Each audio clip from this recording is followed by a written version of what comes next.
Mr. T.V. Mohandas Pai. Mr. T.V. Mohandas Pai is currently the chairman of Manipal Global Education. He was on the board of directors of Infosys. He was also head of administration, education and research, finance and human resources at the Infosys Leadership Institute.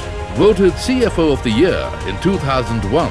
He also won the Best CFO in India award from Finance Asia in 2002 and Best CFO in India in the Best Managed Companies poll conducted by Asia Money in 2004.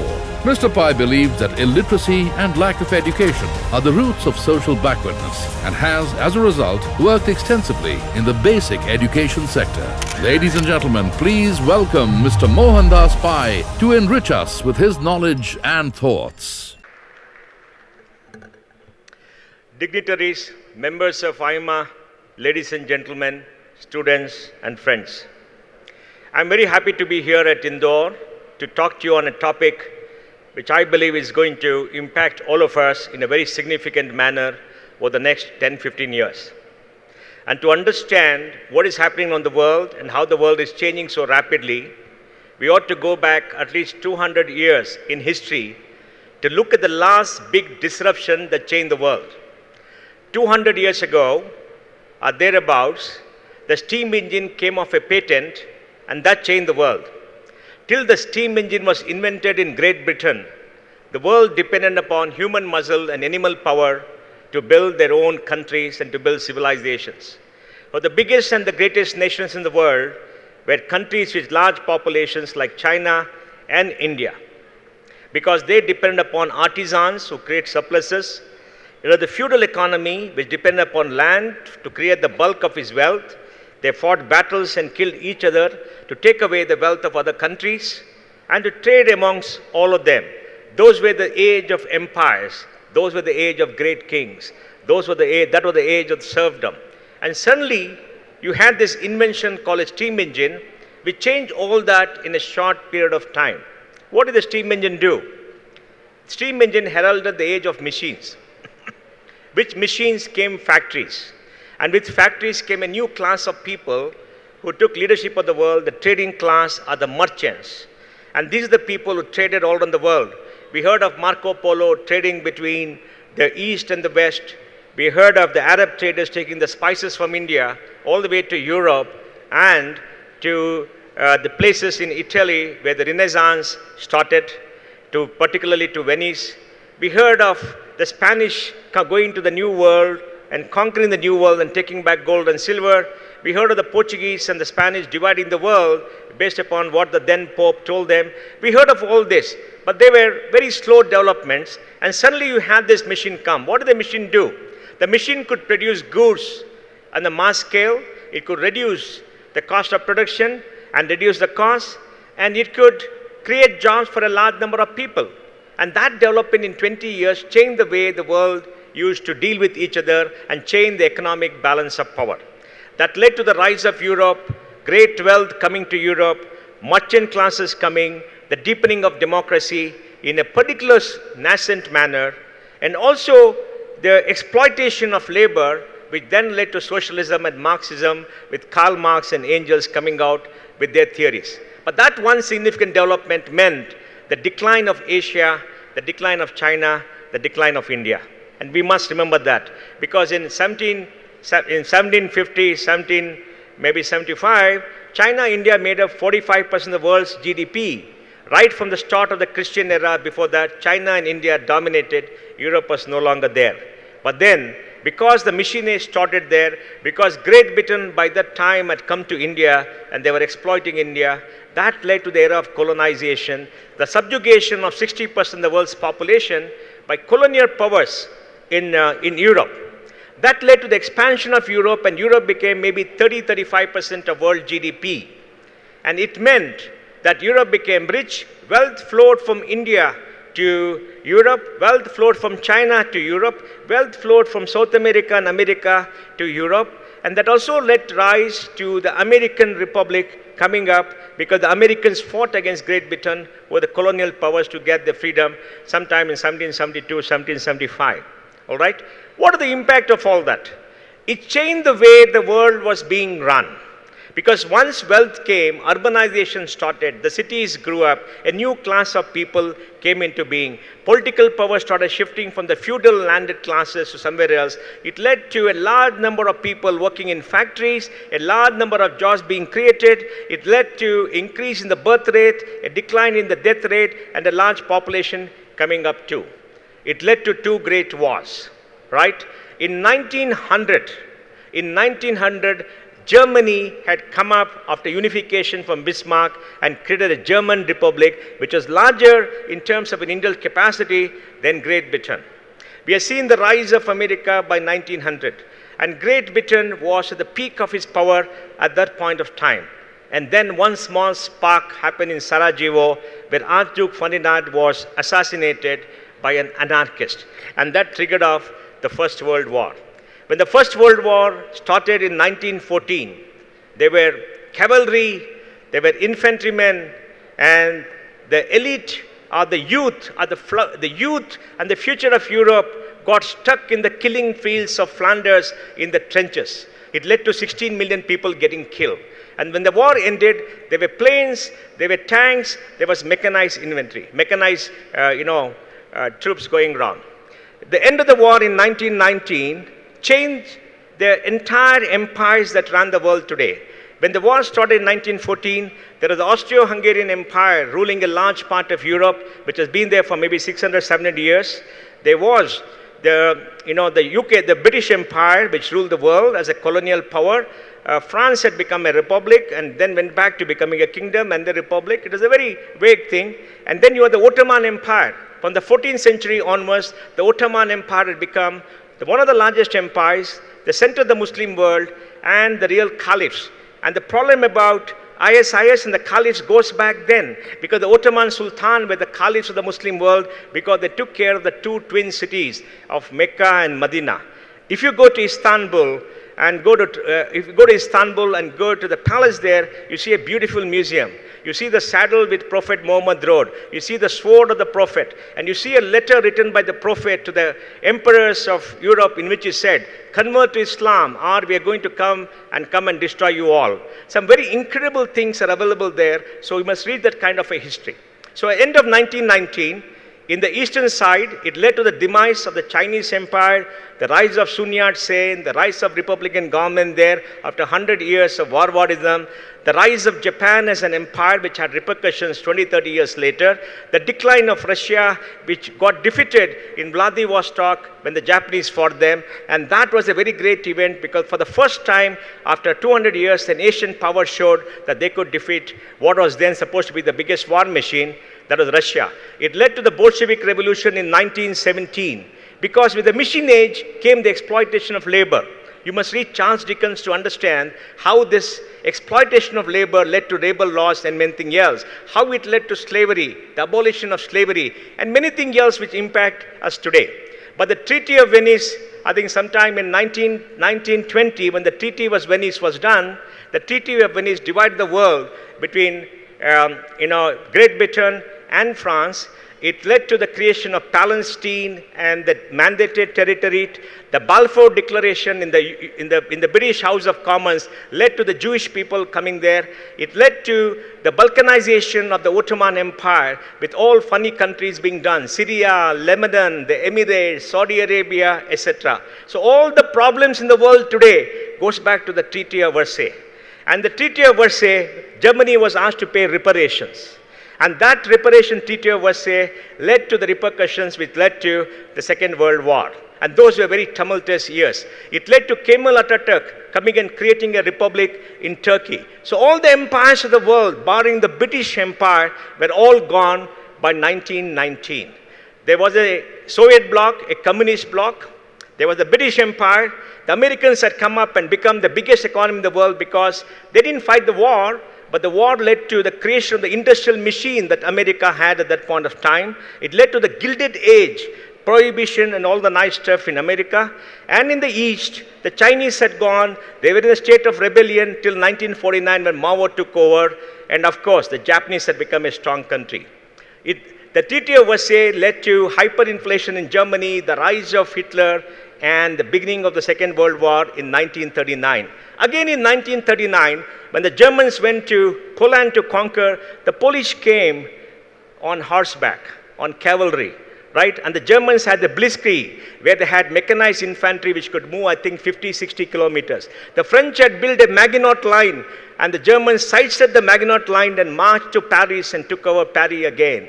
And when he took over Paris, Hitler was very enthused. Hitler took the railway carriage, which was somewhere near Paris, where the Treaty of Versailles was signed, brought it back to Germany, and made them capitulate and set up the Vichy government in Paris. All this is important to you because you must understand how what happens today has an implication.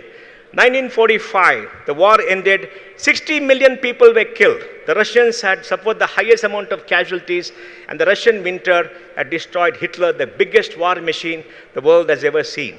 The war ended, Great Britain was gone, a poor little island somewhere adrift in the Atlantic. Their power was exhausted. The Indians fought the battle for freedom. And the First World War, 1 million Indian troops fought on the side of the Allies. In the Second World War, 2 or 2.5 million soldiers fought, largest volunteer force in those two great wars. So in 1945, the world was changed. There was the United Nations, much better than the League of Nations. Great Britain had gone. Decolonization started with India. The communists took over China. Russia became a great power. America became the greatest power. Europe declined and was destroyed. And the Japanese were gone. Right? And that is the state of the world that you see today. What has that got to do with disruption? Because the rise of the machine led to two great wars. The rise of the machine led to the V2 rocket with the Germans, put over London in 1945. The rise of the machine led to the nuclear age. The rise of the machine led to the nuclear bomb. And it created a world where you could destroy the entire world. And that was the state of affairs, which is now unwinding as we speak today. After 1945, we saw the rise of Japan, the rise of Germany, and then we saw the Southeast Asian miracle. We've seen the Chinese come up. So if you take a snapshot today, that machine age has led to a situation today where the United States is the largest economy in the world. Europe is sinking gradually because of many things. The social compact signed after 1945 has made Europe unviable. A socialistic dream has come true in Europe. And in the East, Japan is facing a declining population. China has become the largest country in the world, economy in the world in PPP terms. India is rising, the third largest economy in PPP terms. And in this situation, there are three great forces at work today. One is globalization. The world has become a single market. Trade is flowing through. 70% of the world trade is to MNCs between themselves. And you cannot push back the force of globalization despite the wall that Trump promises to put against Mexico. Maybe he'll build an Atlantic wall too, or withdraw from NATO. Right? So globalization has become a reality, and the globalization narrative which was created after the Second World War to bring about peace seems to be in decline with Brexit happening, with Trump coming to power, with Narendra Modi coming here, and we're seeing China asserting itself. And the next bigger thing that happened was a demographic change. Europe's population is aging rapidly. Median age in Germany is 41 years today. It required 2 Germans to pay the pension for one single person. Russia's population has declined, Scandinavia has declined, and there's a Muslim inflection into Paris and into France, and in Great Britain too. You have a demographic change. 25% of London is now Asian, and we are having some deep challenges there. And in the United States today, last year, more non-white babies were born than white babies. So the domination of Europe, domination of the Anglo-Saxon Protestant world is now declining. Japan's population has come down. Last calendar year, the Japanese produced 985,000 babies and 1.25 million Japanese died. Their population of 126 million is expected to come down to 97 million by 2050 and 67 million by 2100 because they don't allow immigration. They don't allow the Indians to come and help them build a greater country like the Americans do. And in America, by 2050, the Hispanics will be the largest ethnic group, overtaking the white Anglo-Saxon Protestants who made America what it is. And in Germany, Scandinavia's population declining, population growth rates come below replacement rate.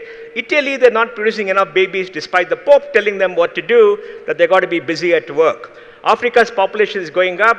The Middle East has got a very young, angry population dependent upon oil. And China is asserting itself. China's working age population started declining from 2 years ago from about 650 million. The Chinese may get older before they get richer. And South America is going nowhere. And India's population is stabilizing.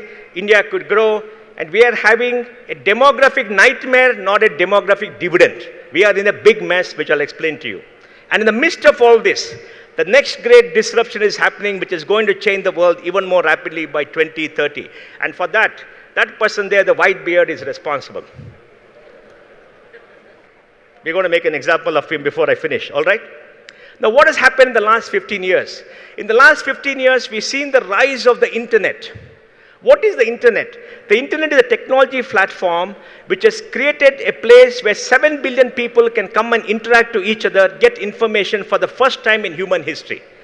The Industrial Revolution was built upon manufacturing in a place, designing in a place, and the supply chain from the manufacturer to the consumer globally done by trade, which meant the bankers, the warehouse keepers, the traders, and everybody else made money to reach consumers from the world and brought in globalization. But information didn't flow evenly. The internet created a platform where more and more people can interact with each other, get the information, do trade, commerce, see movies, see everything else asynchronously at a very low cost, provided you have a smart device with a Geo 150 data plan, which is going to change the world.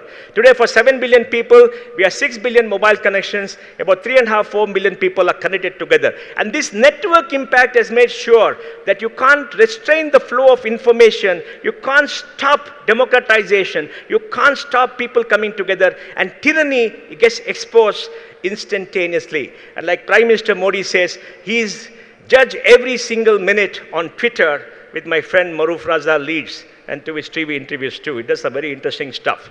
Now, what does it all mean?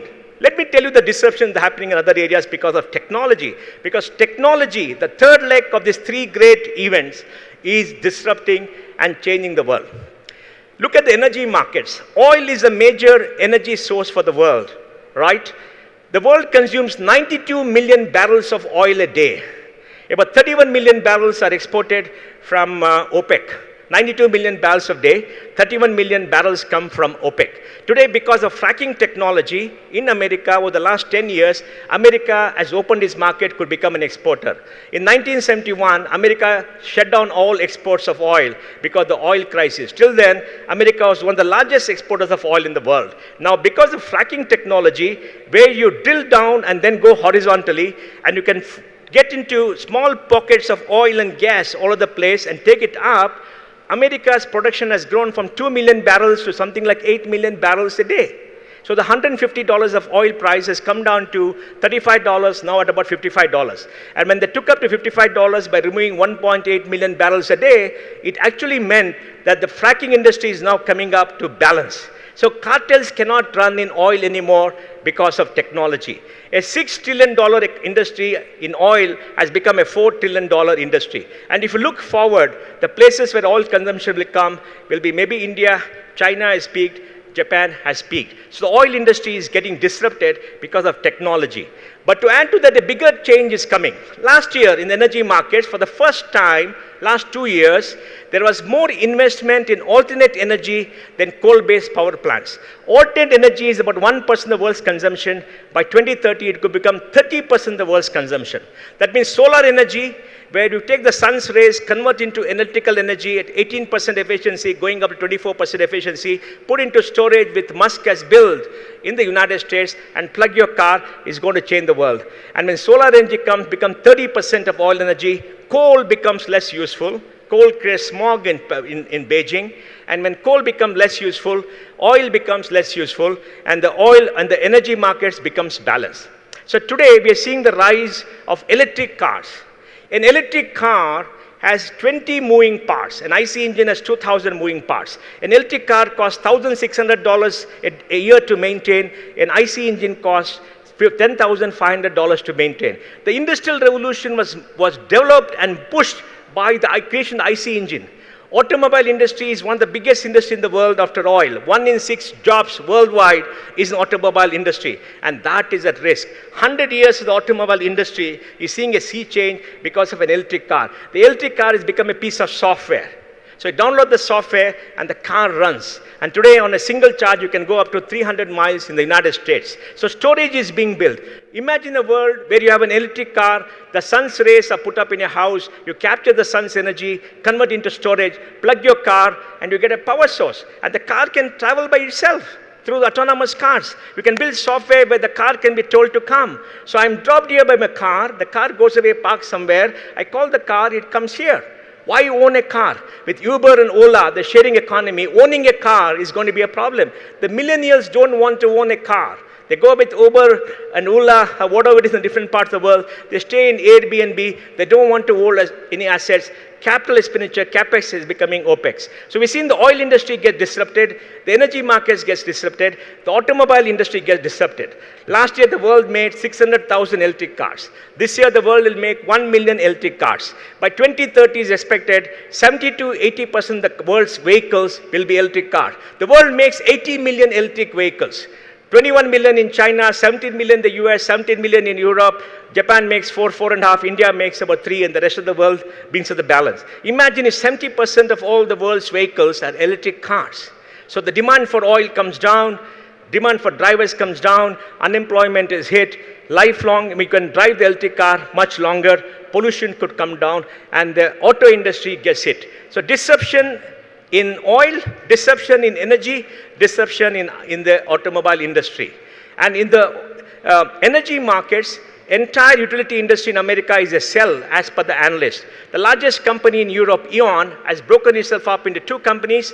One is the generating plants with coal in Germany, and the second is a transmission company and an alternate energy company which is valued much more. The markets are showing you the way to go. The next great disruption that's happening is in manufacturing.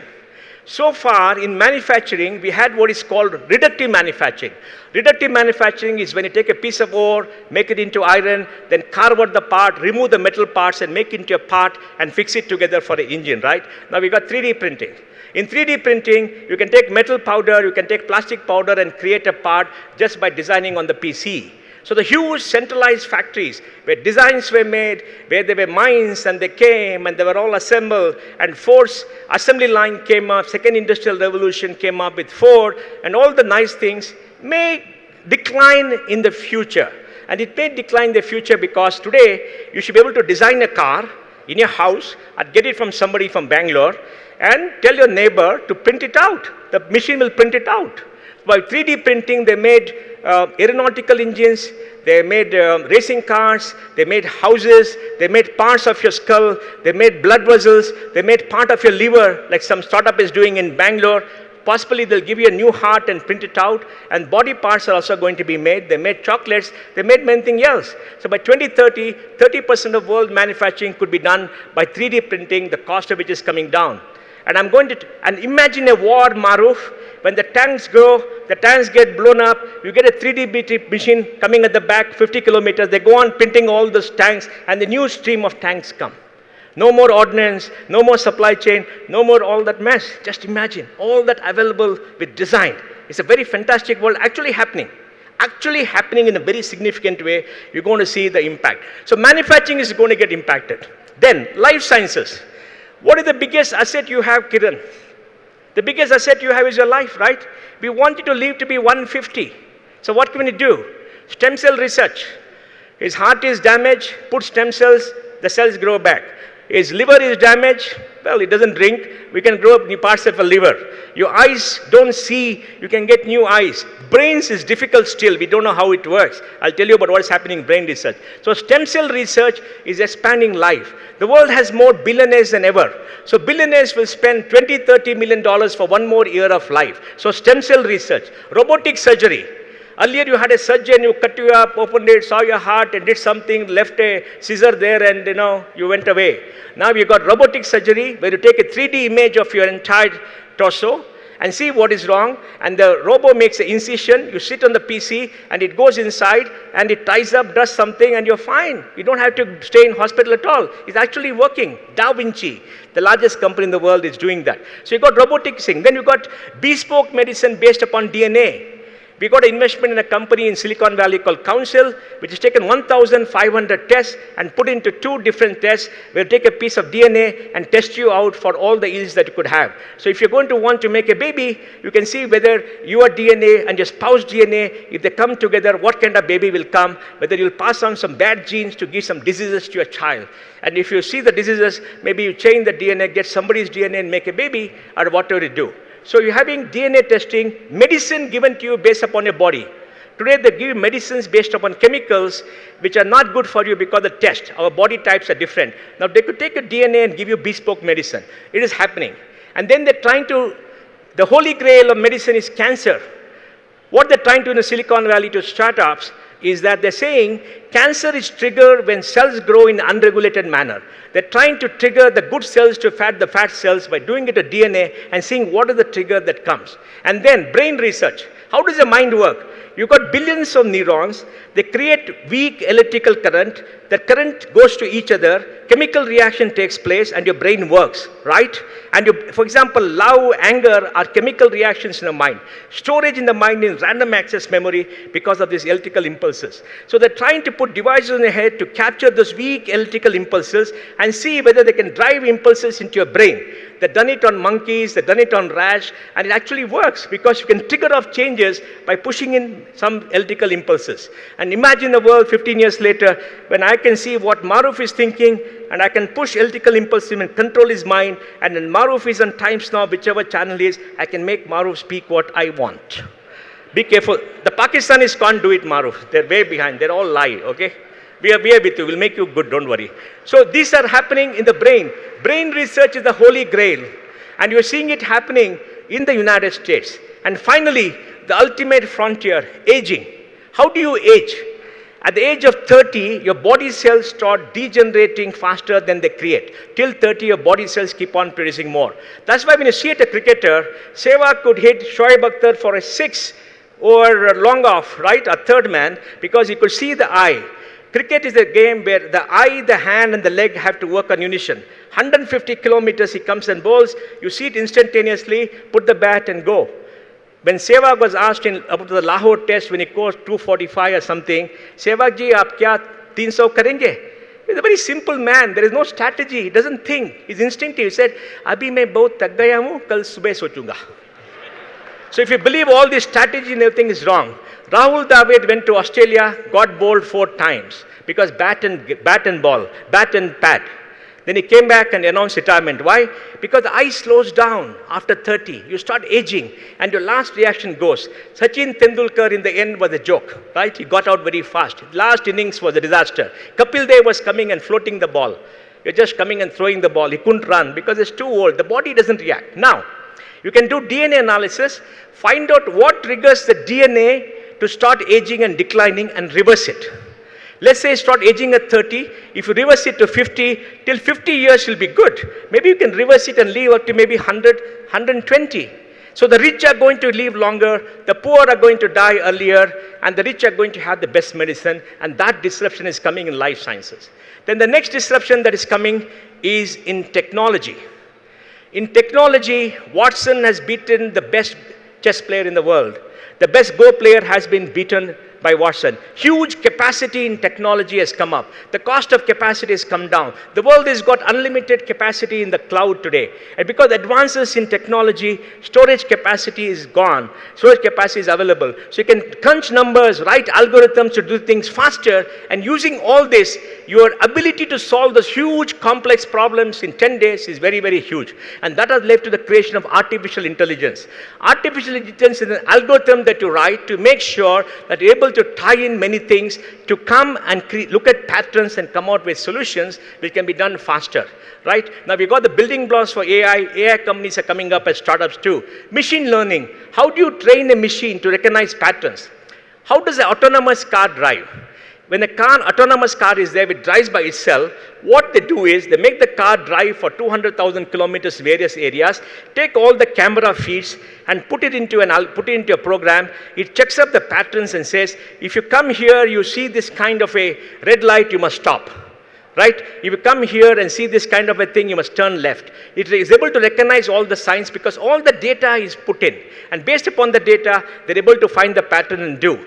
In our hospital, we are tied up with Watson. Watson has got 45,000 diagnoses for cancer, oncology.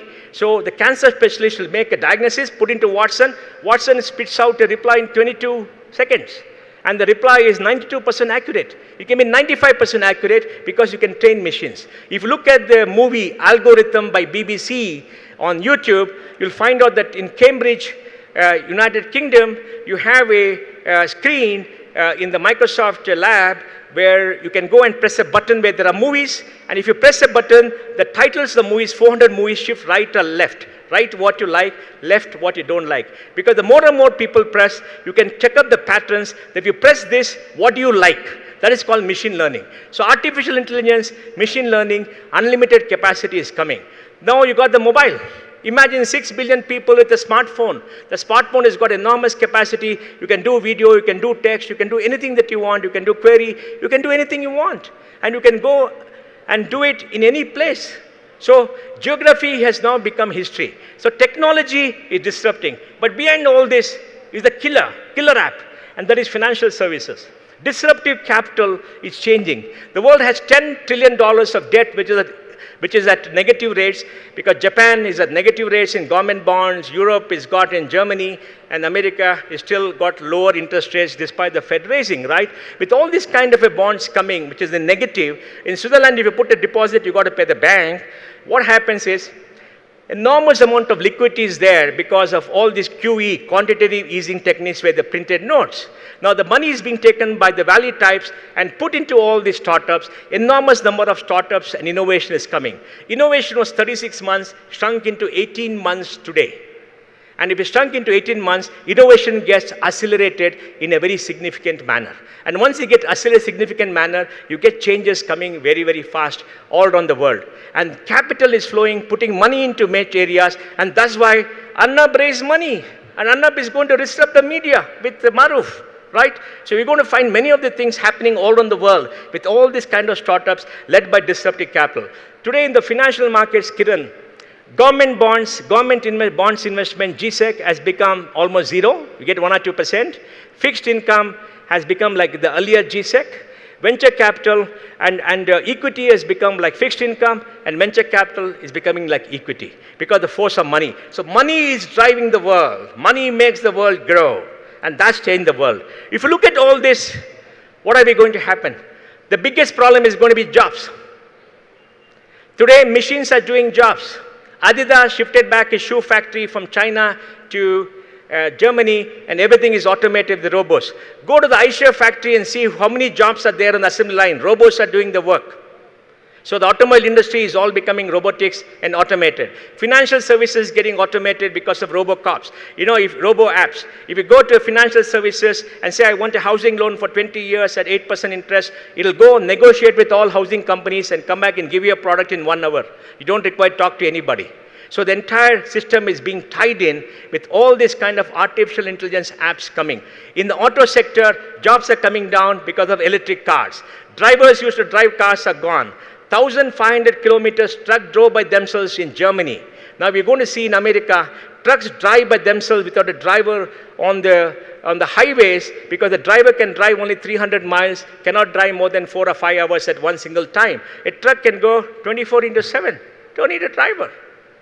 Just imagine the world where there are no drivers, the trucks drive by themselves, there is IoT all over the place with a lot of data being collected, put into systems where the computer will do this algorithm.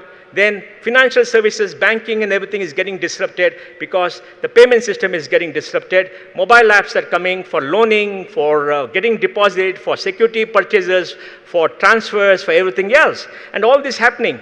Give you data. The banking system has gone up in assets and liabilities by 15 times in the last 15 years, Kiran. Jobs have gone up 5%. Only 5%. 5%. All right, look at any industry.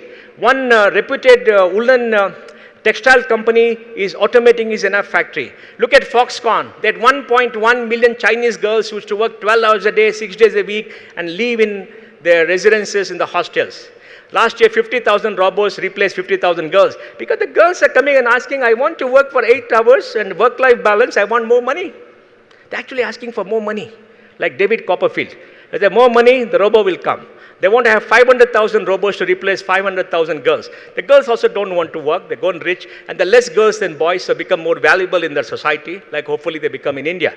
So jobs are going to be a casualty. And when jobs become a casualty, the disparity is going to increase. Thomas Piketty was right. The rich are becoming richer because access to capital gives you greater returns than access to work. After the war, you had labor, which dominated. For 200 years, labor and capital have fought a battle. Capital won, then came the wars, labor won, the Bolshevik Revolution happened, socialism came, angels, Marx all came and told us how to rule the world. West Bengal was with the red Marxists, and the Congress ruled India with all this kind of socialism and all the nice things they did.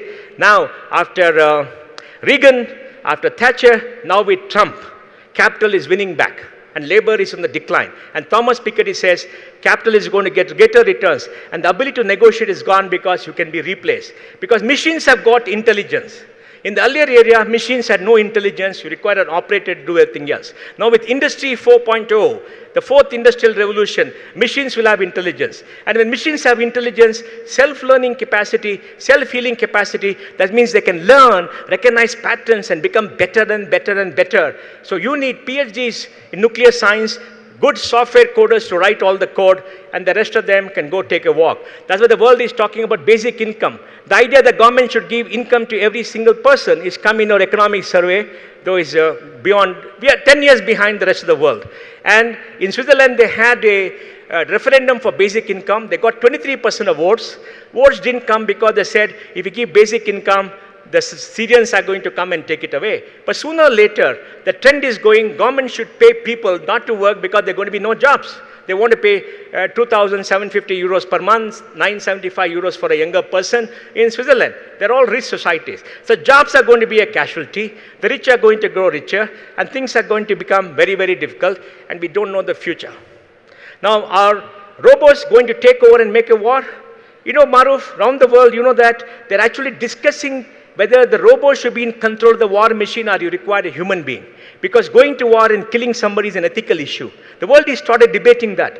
You have these killer satellites, you have robots being built, you have tanks which can go with infrared equipment, find out and fight battles themselves, you have control centers where data is available.